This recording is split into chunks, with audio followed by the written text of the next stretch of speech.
Marfoogle TV going live in 3, 2.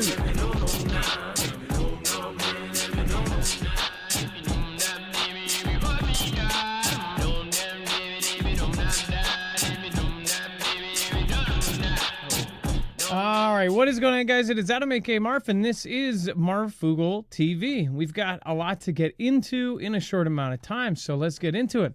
Disruptions of cell phones' internet links in Russia are spreading, or at least this is what they're telling us.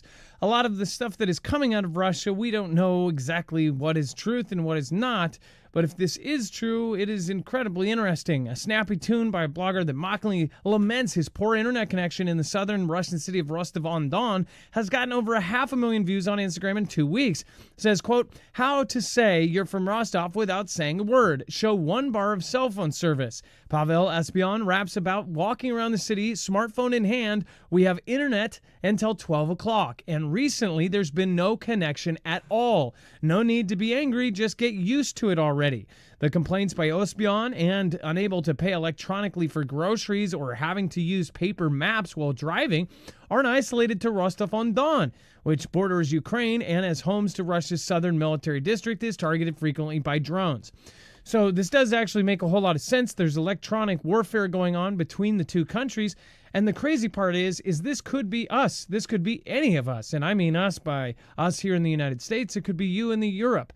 In fact, places in Europe are actually experiencing very similar things, especially on the border of Russia. Now, it is crazy to hear this, like, oh, you can't pay for your groceries with your cell phone. It is something we literally take for granted. I don't really do it much, but I know my wife does, and it's something that we don't even think about until the day that we can't do it. And you would think, oh, well, you could just pay cash. Well, with cash on its way out, and you can't even pay cash at some places, they have 50 freaking, card-only things there, then what happens when everything goes down? And then think about this. If the biggest problem isn't that the cards go down, is that our power goes down that runs the entire store that those card-only machines are in. That's something that none of us want to see. As far as this goes, this is something that is going to spread far bigger than Russia if what happens that we think is going to happen happens. And we're going to talk about this and much, much more on tonight's episode of Marfoogle TV.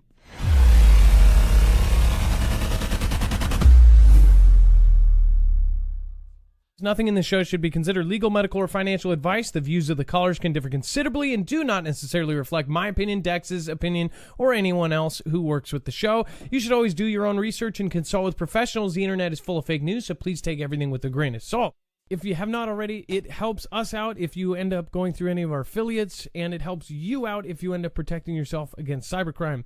NordVPN is one of the best and one of the easiest to use. If you do not have a virtual private network, it protects your IP address, which is your online identity, which actually connects to your real address and everything else.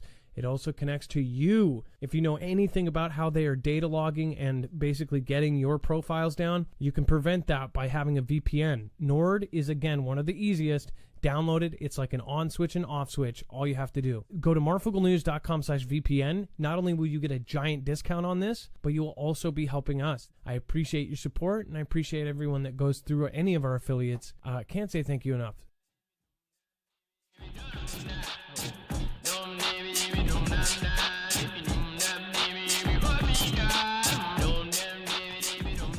All right, what is going on, guys? Hey, thank you, Ilea and Bobby Sue, for being in the house already. And, of course, thank you, JPass. Thank you, John Baldwin, Carol. Thank you, other members that are already in here. Scott Cave, Leslie Lindsay, Doc P, Douglas Navala, and so many more. Thank you for being here.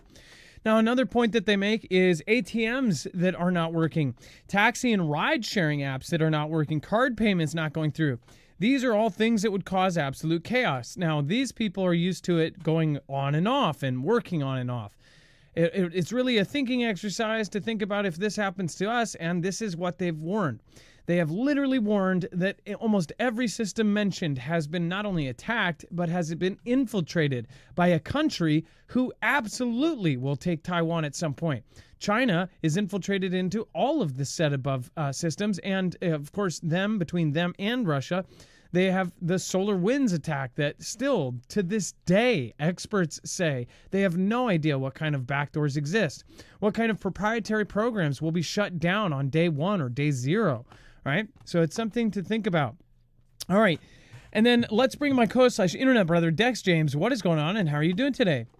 Well, hello, Adam, and hello, Fugu fam. I'm doing just fine. You know, the reliance on cell phones is pretty. It's becoming clearer and clearer that they're just driving us into it. I mean, like just recently here in Georgia, they put our driver's licenses on our phones, so now we can leave the house and you don't even need your driver's license anymore. If you can tap to pay, you can also tap to get your ticket from the cop when you're driving down the street. So, And I yeah. saw that. I saw that on one of the live TV shows that the girl says, "No, I don't have my license, but I have it on my phone." And I was thinking, what? And the cop didn't blink. He said, "Okay, let me have it." And then I was like, "What is this?" And Yep. I just thought it was weird because there was no question about like, well, you don't carry your license on you, you don't carry that. And it was like, nope, it's on my phone. There was not even a question. He just took it, and then they continued on the stop. I'm like, what the hell?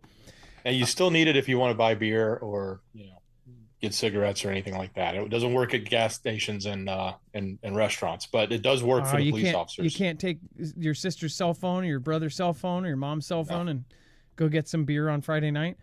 Well, nope. I'm sure teenagers aren't too happy about that. Frank Walls, hi to all. Much love, family. Happy Friday. Happy Friday to you as well. Bobby Sue, Ryan Alter, and Wiz Jen, thank you for responding. And then we have pro-Kremlin figures decry bill criminalizing access to extremist content. Dex, do you want to go over that? Yeah, I mean, get this. They're putting in a bill in place, and it's not a lot. It's $64, but that's just the starting fine. If you are looking for, I think it's individuals who knowingly view or even search for banned content. So who does this sound like? It's getting much more like China. Russia, if we recall, gosh, maybe about 2 years ago, we reported, maybe a little bit longer, that they put, actually it's more than 2 years ago, because before they attacked Ukraine, they put up the walls around their entire internet so they could shut off the whole world and protect their internet and make it an intranet, so to speak. Which also meant by doing that, they have the ability to control that internet, much like China does. If they want to filter it, they can. They don't seem to do as much of that as, say, China does, but now they're starting to put things in, such as if you're looking for content that's not appropriate by the Russian authorities, you're now going to be fined. Your first fine is 5,000 rubles, which may be a lot to somebody there. It's only $64 US, but I guess it goes up from there based on what you're doing.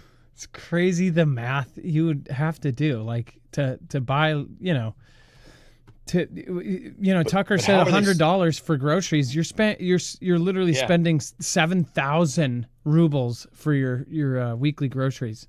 well, yeah. So, but if you think about it that way, so $64 is a lot of money, because if $64 is a week's worth of groceries, a week's worth of groceries here is a heck of a lot more than $64. But look, what are they putting in place to actually monitor this? I think that's really the question. Of course, there's a lot of uh, you know freedom activists and other outside groups that are trying to push Russia not to do this, but how are they going to literally surveil what you're searching? I mean, literally, you go search for the words and it's something that is banned, then you're going to get fined. And think about how the government has banned certain things over the years. Think about how us in the US, we think we are so, free, but yet there were some things that you just couldn't do. Think about the things they tried to push into play that you had to say, that you had to believe, that you had to think. And you think about that, and people always think of Russia like it's some backwards place. They have the internet there. They are most definitely put together in most places, right? There's obviously villages that are straight up, kind of frozen time. But there are most of their big cities are just as advanced as ours. They are just a much poorer country in general as far as their GDP. So something like this, the people are the same there.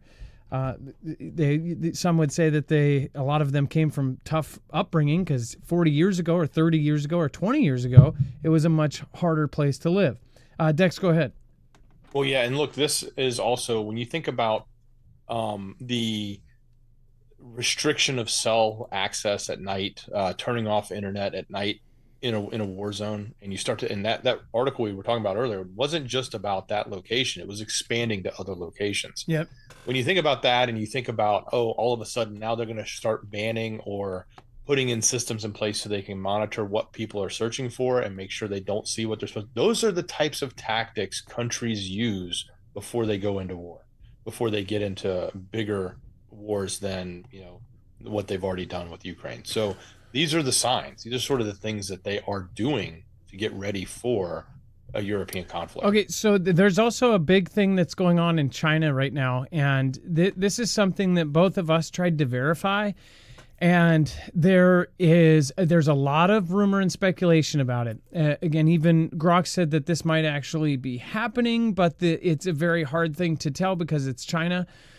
But essentially, China has been cracking down on almost all VPNs. And at one point, there were rumors over the last couple of days that they were able to shut down all of the VPNs. Now, there were still VPNs that what they said they did confirm is that there were huge outages and VPNs that were temporarily knocked off, that they are watching them. They're essentially trying to, the second a VPN would pop up, that they would go and try to shut it down. We've heard about this. Also, the flight tracking software. China is knocking that kind of stuff out.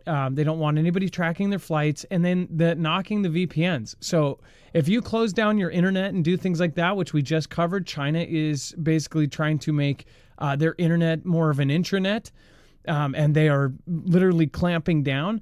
Then in that case, that is something you do right before a war. They've, of course, been hoarding gold and all of these other things that we've told you about. But, of course, when you're about to shut off your internet, that's because you don't want information getting out of the country. Sweden Ministries destroyers in the Gulf of USA. Possible reason, Dmitry Duduman said Cuba, Nicaragua, Mexico are spies from Russia will be involved with U.S. takedown.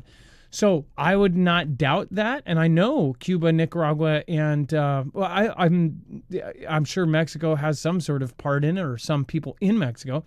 But as far as Cuba and Nicaragua and other places like Venezuela, they will have a huge part in anything that happens. If there's a coordinated anything against the U.S., they will be a part of the Russia team / China team. But yeah, and then it makes sense. It makes a whole lot more sense than having 4 destroyers and watching the southern border just to get down to zero, zero goal, right? And then the Army has a novel solution to its drone problem: shoot them with tanks. The Army has solved its drone problem. What do is you shoot them with a tank. Problem solved, right? Not quite, but that describes some of the reaction after the service released its latest update to its tank platoon manual. Late last week, a set of diagrams deep in the appendix caught the eye of many online. It's not hard to see why. This is one of the diagrams, and it's saying rules for selecting the aim point: 1/2 football field in front of the nose of the drone. So they're telling tanks how to shoot down the drones. You could see why this would be kind of a crazy thing, especially depending on where the battlefield is. You're shooting a tank shell, some this big around, to knock out a drone. Dex, go ahead. Well, yeah, it's actually, as much as we think we want to laugh at it, the idea of doing it, they're using 120 millimeter cannon and 120 millimeter canister rounds. But these rounds they're using are very much like a shotgun. It's full of metal. It's not like one giant. It's not like what you would shoot one tank to another tank with. It's a specific type of round they're using. So it's dispersing in a big way. And they're suggesting that based on the targeting, whether it's a quadcopter or a fixed wing, whether a fixed wing, you're going to get about a half a football field in front of it, and you're going to blast that particular shell stuffed with 1,000 tungsten projectiles into it that scatter like grape shot, and it just mows through. Those are really designed to mow through like infantry on the field. Like it just one shot, and it just plows through a whole lot of people.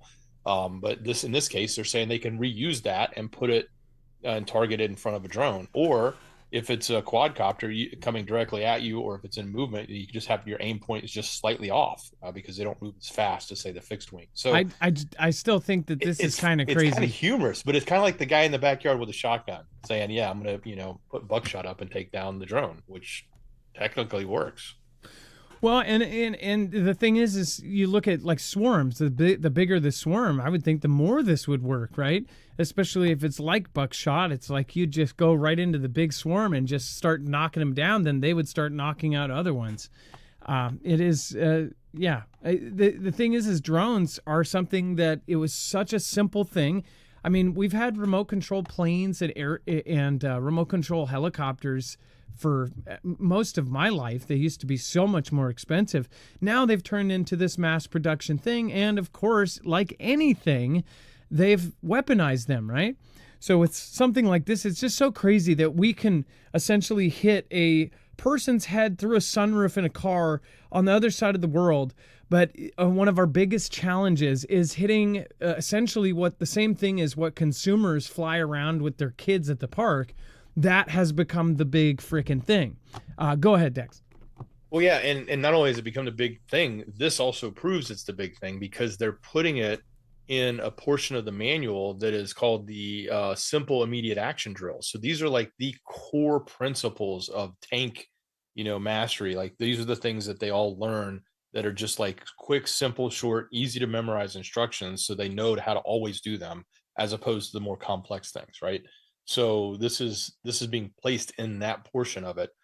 Why? Because it is going to be, one of the most, important factors in modern warfare now is the drones. And if anything, Ukraine has shown that when there's a conflict in Taiwan, when there's a conflict on the shores of the US, when there's a conflict anywhere, there's going to be drones flying like crazy.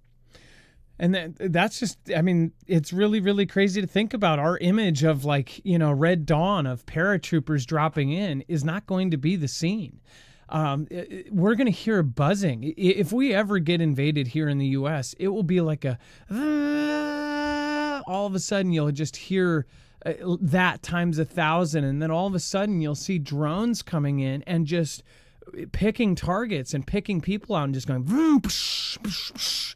I mean, that's a crazy thought, especially when you see what China is actually making. These planes that then essentially huge cargo-sized planes that launch drones out the size. Each of the drones that they're launching, 100 drones out each side, each of those drones are as big as a human. Then those release smaller drones. I mean, it's just crazy what they're doing. And then they have, we just covered this last week, they've got these amphibious tanks. They literally look like tanks on a boat. They've got the full 360 maneuver. If you just looked at the very top, you would just think that they were, it looks like the top of an Abrams tanks because a lot of their tanks are pretty much copies of ours. But you see these tanks that look like M2s or whatever, and then they're just on a boat with a super long boat bottom.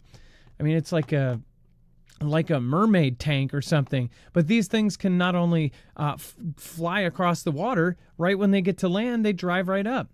So you're going to see drones, you're going to see amphibious tanks driving up anything, and then you're going to see, what do you call it? Robot dogs. Robot dogs and robot bipeds at some point. That's what's so nuts about this whole future of war. And then before we move on, just to remind you, there is a small batch of the Energy Tactical that got in. Of course, for a long time, we've told you we absolutely love the Energy solar generators, but the only problem is they've put most all of them on pause indefinitely because they have these giant military orders for them, right? So they won the contract for the Army. And these are the same exact ones that won that contract. So if you want to get your hands on a Flex Tactical, which these things are reinforced steel, they've got the actual steel clips, so you can clip them right into either 1, 2, 3, 4, 5 batteries, up to like 40 plus batteries. Or you can take it with one battery with 1,000 watt hours and you can go wherever you need it to be.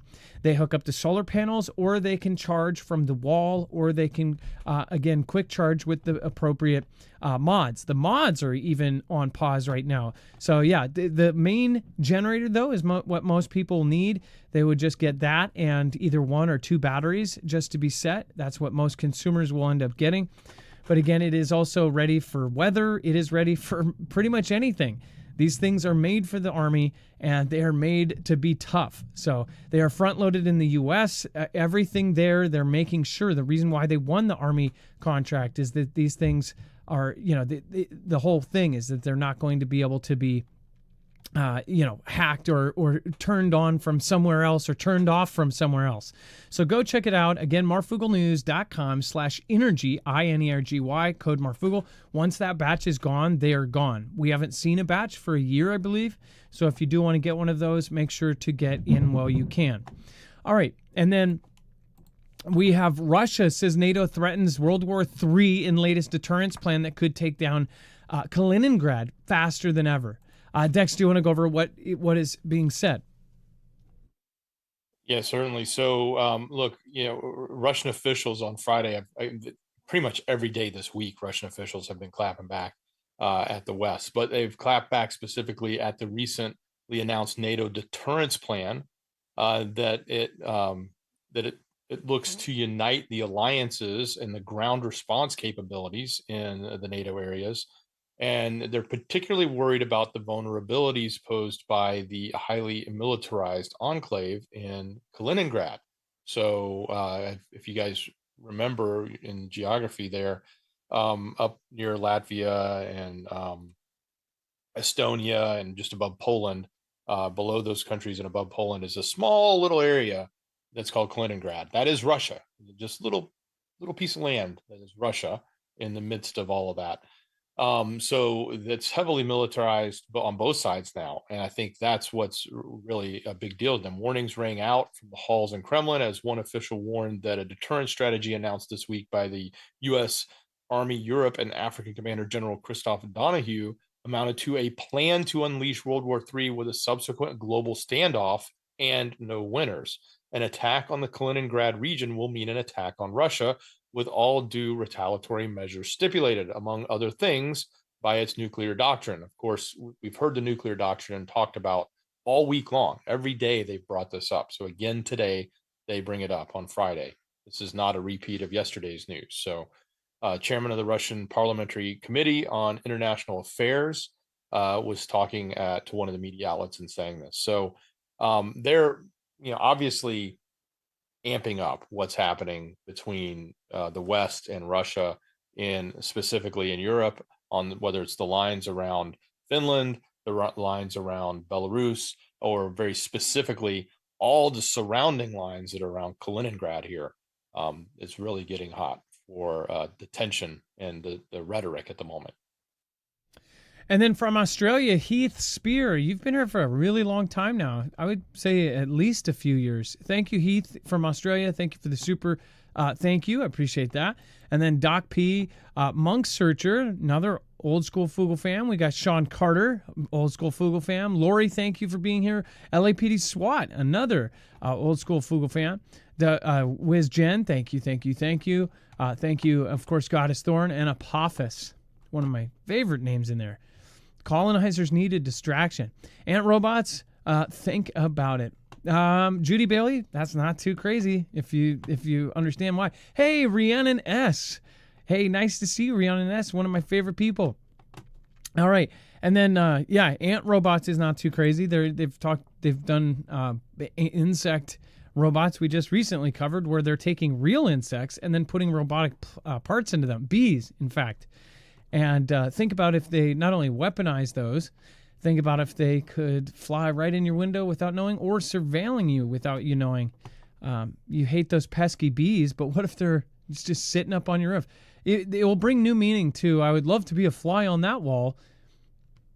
China's literally going to have those, and they'll have cameras on them.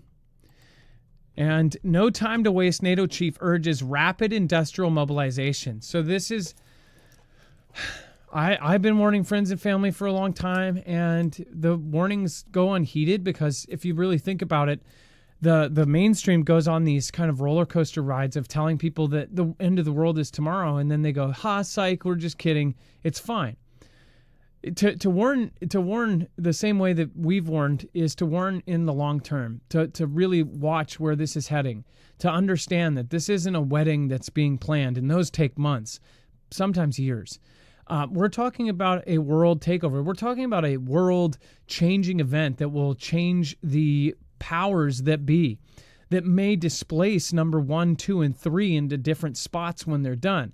This takes years and years of planning, and the planning you can actually see. The planning you can literally watch on a daily basis it change. And when you warn your friends and family and members about this, and I'm sure there's plenty just like us, that you have gotten freaked out by pieces of news. I know I have over the years. And then you go, oh man, it's going to happen next week. We've never done that. We've made sure to not throw dates out there and not to say this is going to happen right now. We've said that there's potentials. There are times where there's higher risk and lower risk. Well, right now there has been just a peak. There's almost a pyramid of craziness and chaos, and it's like they're all climbing up this peak to all meet, and you're going to see Russia and NATO and China and Taiwan and Philippines and Cuba and Nicaragua and Venezuela and North Korea, and they're all going to get up to the top of this pyramid, and they're all going to start seeing eye to eye. And that is what I think is happening right now.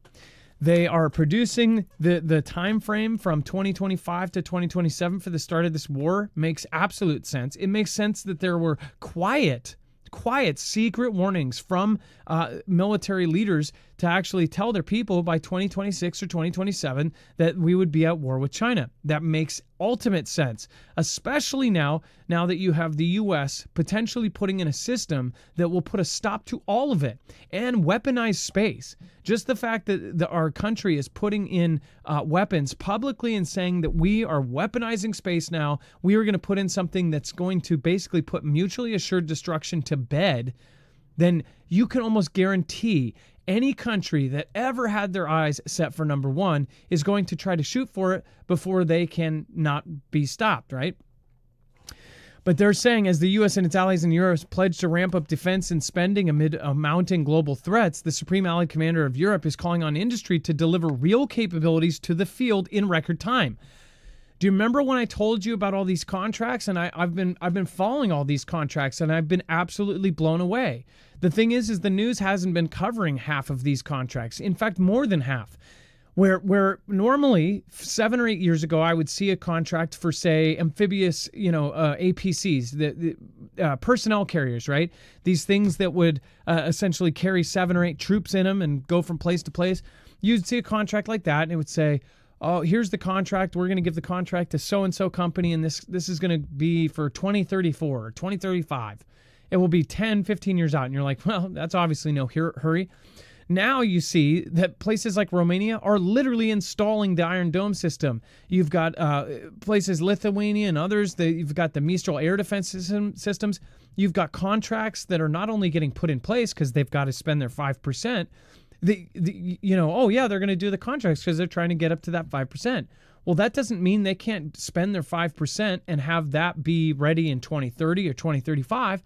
No, they're doing it so it's ready by the end of the year. So it's ready by, at worst, halfway through 2026. Why are the contracts so fast? And I'm sure, watch this, because if we're wondering about it in this community, within a year, you'll see articles that say, why do they need these things so fast?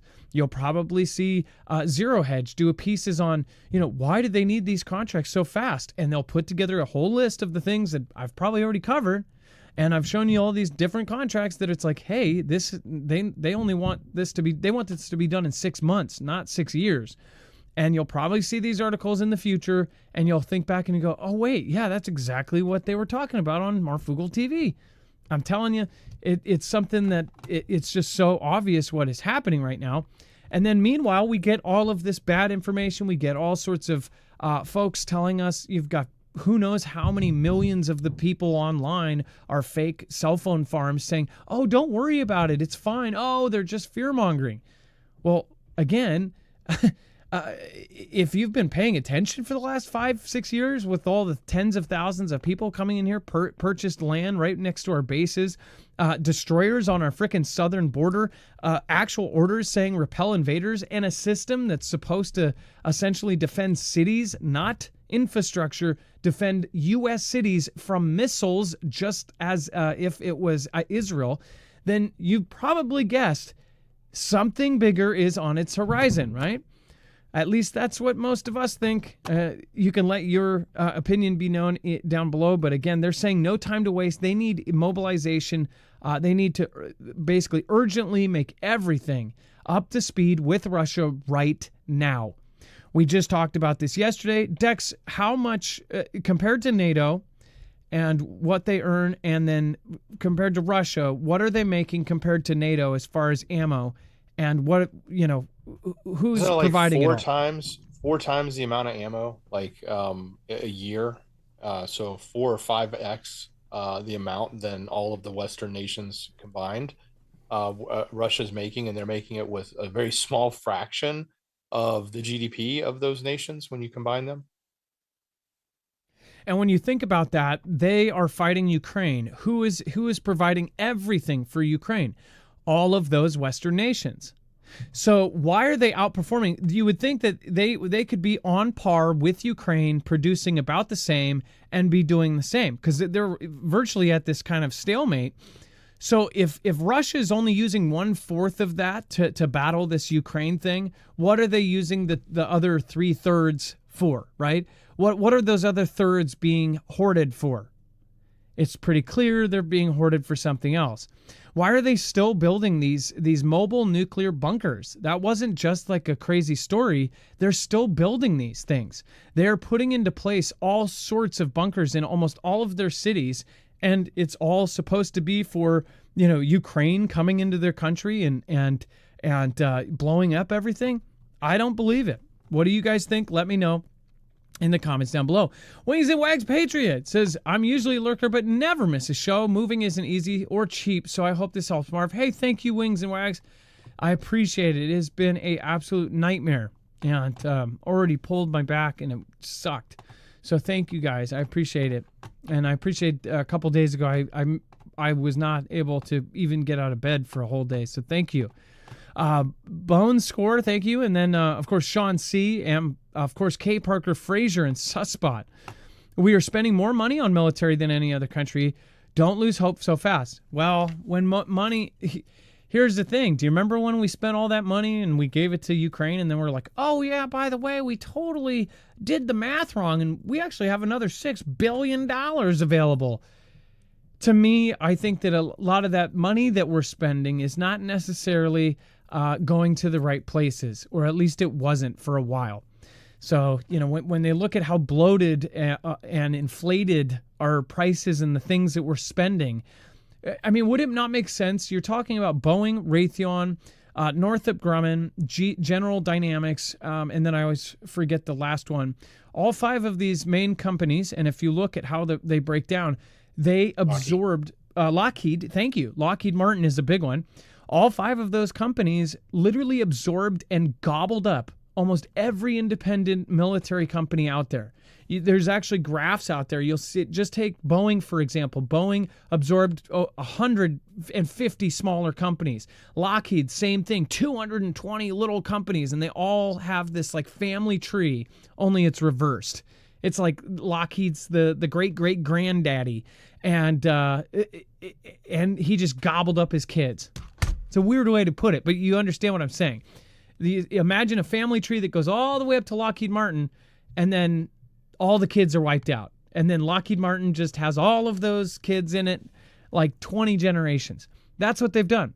And those 5 companies are all consisting of the richest, most just absolute nasty people in the world, are on their panels, on their CEOs, their boards and committees, all of those people. Those people are the very same people that are invested in half of the stuff around here. The companies that start with blah and end with rock, all of those companies are all invested in this. So you think that they, when they're sitting on multiple spots, so if they're here in the politics and here in the military industrial complex, they say, hey, here's a toilet seat for 0G.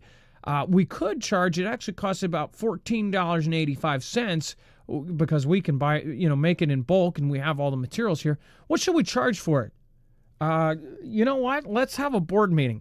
$45,000 for a toilet seat? Do you think anybody's going to say anything? No, because they can't. Just saying. so we could spend a whole lot of money and not get a whole lot of results. But again, just throwing it out there. And then next, false, malicious, defamatory. Where are those words coming from? Okay, well, the EpiPen files will not go away as much as Trump wants them to. But look, apparently there was an article that came out, a hit piece, as he calls it, with the Wall Street Journal and other papers that were running it, saying that, there was some bawdy birthday letter, and that Trump had sent a bawdy birthday letter to EpiPen back in the day, and then he came out and said, I don't even draw pictures, and then everybody had to go find all the pictures he's ever drawn, or at least he signed his name to. I don't know if he actually drew them, but yeah, this thing's going crazy. So he's suing. He threatened at the time. He threatened to sue Wall Street Journal and others, but now he's actually filed a lawsuit, as it's come out in later hours of the afternoon and evening. He has filed a lawsuit against Murdoch and Wall Street Journal and others for libel for what they're saying on this, because he says it's not true. None of this is true. And he's gone so far as to tell and direct Attorney General Pam Bondi to pursue the release of the grand jury testimony from the EpiPen prosecution. Now, here's the interesting part, because when you think about what it sounds like, oh, he's telling her to put the information out there. Well, she can't put it out there. It's held by judges. Okay, the judges had these grand jury testimonies, and they have control over that information, whether they so choose. Now, she can go petition the judges and ask them, hey, we'd like for you to put that out. And they may or may not, but they certainly can just say, no, we're not releasing that. So he basically made it look like he was giving something, but didn't really give something, in my opinion. And here's the thing, they could get enough out of it where he wins this lawsuit and they say that this doesn't exist. The thing is, you never know what is true and what's not at this point. As far as you guys have probably heard my view on this, there's no doubt. It's not a secret that this, Trump was a playboy. Literally, he was known for it. He was in rappers' videos. I mean, he was literally portrayed in like 15 different rap videos. Like, the rappers used to love him because he was the image of this like rich ballin' playboy. As he got older and older, it was like his popularity just kept gaining up until 2016. And then all of a sudden it turned. Now, all of a sudden he's completely hated for the exact same things that people used to love him for. If you rewind to where everybody's mindset was in 2016, everybody was so sick of politicians, and people put him in, and they thought it was a joke. But people were like, well, we would rather have somebody. At that point, we saw all these fake politicians that I don't know if it was just that 2016, 2015, there were so many people that were so fake that were just used car salesmen, that people are looking at used car salesmen. And then this guy that basically says, yeah, I use the tax loopholes, blah, blah, blah. All of them do. She did this. Oh, she did that. He was calling out what all of us were thinking. So everybody's like, whoa, this guy's freaking on the dot. He's talking like us. People liked it. Well, as far as this stuff goes, many people overlooked a lot of this, overlooked his relationships with women and all of that, because it wasn't something weird. When Epstein is put into it, people are thinking if he's involved with that, then he's also involved with the worst of the worst. But many have said that Epstein was the guy who got anybody anything. So it wasn't just the wee ones. When you're at this type of rich, if you want a barn full of animals, then that's what he will get you. And that's the thing. He had a private island where I'm assuming he could get you anything he wanted. As far as, Trump money, I don't think he absolutely needed for all that. And he did do a lot of this stuff, but not, in many opinion, including my own, I don't think that it was with the wee ones. The thing is when you look at Jeffrey Epstein and how many people he was around, it's almost like every single person, including people that are going up against him, were literally on those flight logs. As far as the flight logs goes, I mean, it's just like everybody was on those things. So I think my opinion is that they would have used it against him in the last time around. When you had a Democrat-controlled government, they could have accessed whatever they needed to go at him. Otherwise, they wouldn't have tried to take a pot shot at his head. But who knows? I could be wrong. In 5 years, they come out with the real stuff and it's totally backwards. So we'll see. But I think they would have already used it if they had it. There is absolutely no expense they did not take to try to get him to where he couldn't be. On the other hand, there are Fugel family members that have a very valid point that what if this is all part of it? What if all of this is something where, he's a part of this whole thing? There's been a lot of people that overnight have just absolutely turned on him because of what he said about this. Now, this is still going forward, and now he's saying he's going to release it or he's not going to release it. Well, now you have both sides calling for it. If that gets released, we're going to see a whole lot more than his name on there. We're going to see names that will never get unburned from people's heads. We're going to see royalty on there. We're going to see celebrities. We're going to see politicians going back 30 years. We're possibly going to see kings and queens and oil royalty. We're going to see all of that on there if it ever comes out. But that's what makes me think it never will. And then Team Alaska says it worked. Hey, Team Alaska, thank you so much for your support. And then thank you, K Wildman. Says cheers to my birthday tomorrow. Thanks to you, Dex Mods, for all your hard work. Well, thank you, K Wildman. And thank you, Angelo Profella, Kimbria, Frank Walls, Briar Patch, Wiz Jen, and Randy Man. Happy prelated birthday, says Randy Man. Thank you. And thank you, guys. I appreciate that. And then capping Crypto Week. Dex, why don't you talk about the crypto? I still don't understand it fully. Well, this is a big deal, at least in Congress. So the House just passed all three of the digital asset related bills.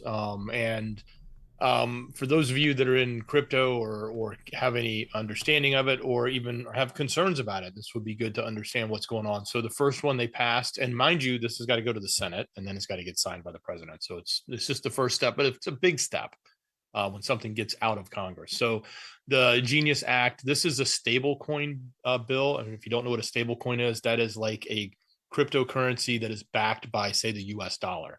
So therefore, the price of it is always going to be fairly close within minor fractions of a dollar.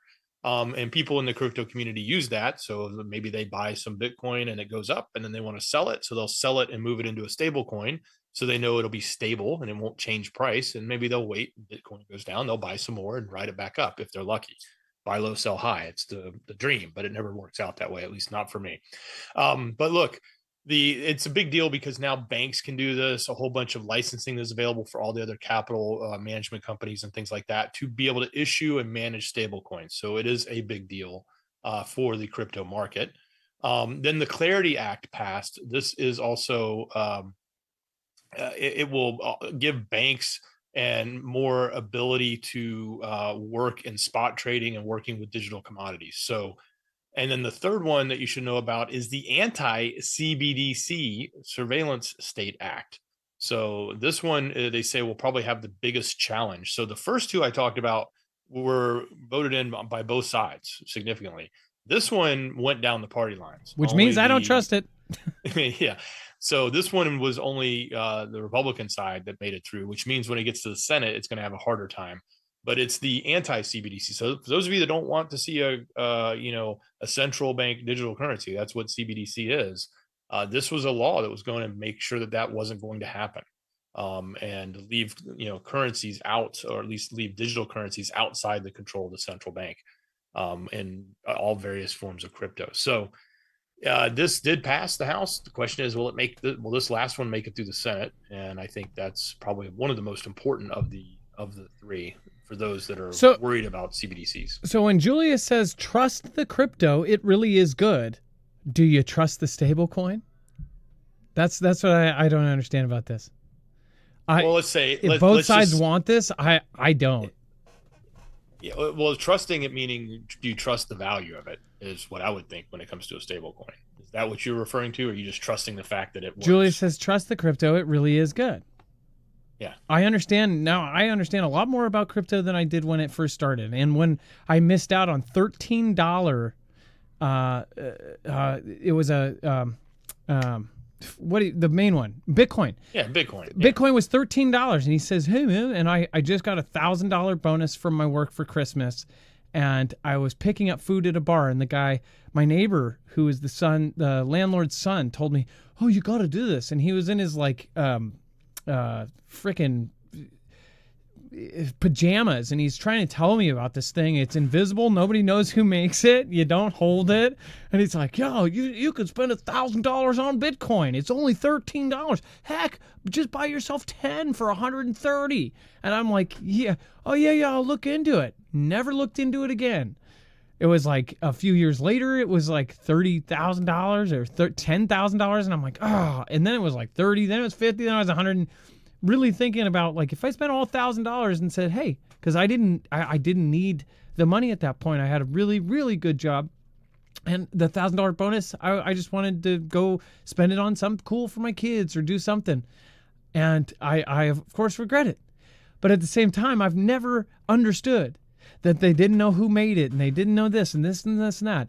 And I now understand a whole lot more that, yes, it could survive. Like, if everything goes off, the whole world goes down, that, yeah, because of how it works with the blockchain, that it could actually survive, calamitous events and things like this. I understand that. And I understand more of how it's done. And Bitcoin is going to run out. What year is Bitcoin going to run out? That they're going to be done, essentially there will be no more Bitcoin in so many years. Is it 2032 or something like that? Do you know, Dex? I think it's 2140 is when the last, it's based on the amount of mining that's done and how much pressure's on the mining. But yeah, they estimate right now around 2140 will be the last Bitcoin mined. Yeah. But that just means, just because that's the last one mined doesn't mean it's going anywhere. It just means there's only so many pieces of gold out there, right? And if there's a limited supply of it, that means the value goes up. But somebody says this will be the end of financial privacy for all of America. I mean, like, you're literally putting everything into a digital pot, and cash and gold and coin and things that you could put under your pillow that nobody else knows about. That to me, I don't think that should ever go away. And this is a step, in my opinion. Some would argue it's the other way, though. Some would argue that it isn't about the government being able to track, that the whole point is that the government can track, and that it can be done in a decentralized way, in a anonymous and I think, way that can't be identified. I think that's biting the lure, fish, line, and sinker. Just okay. Well, that's the mission of many of the exchanges that have been built, is to do that now. But then every story we've covered where somebody does this dirty deal or whatever, the FBI or the CIA, only the ones they cover that they are able to recover. There's probably like 100x numbers of those beyond that are never seen. And I mean, look at how much money Kim Jong-un pulls in off of crypto. They don't rake that back. How do we know? CIA could know that he's pulling it in. Well, he could be a total freaking puppet. If they could be allowing it. It all you can put that on anything, but I'm just saying the way it is that it's, the whole idea of it is that you can build these exchanges in a way that can not necessarily be controlled by other governments. And that's the point. That was the original notion of it. And more people that keep building into it, build it better, or try to displace the ability for the governments to track. So it's just one side. I know they can track it. I know, like, if you go to Coinbase, they're going to give up your information because you're putting your cash in from a bank to Coinbase, and they'll know who you are and the government will see it all. But there are other ways of doing it. Yes, and there's always going to be people that are on my side of it, and I thought the more that I learned about it, the more I would feel okay with it, because I did understand a lot of things. There was so many things that I was like, wait, that sounds, and then once I found out, I'm like, okay, that does make sense, but I still don't, there's something in my gut that says no.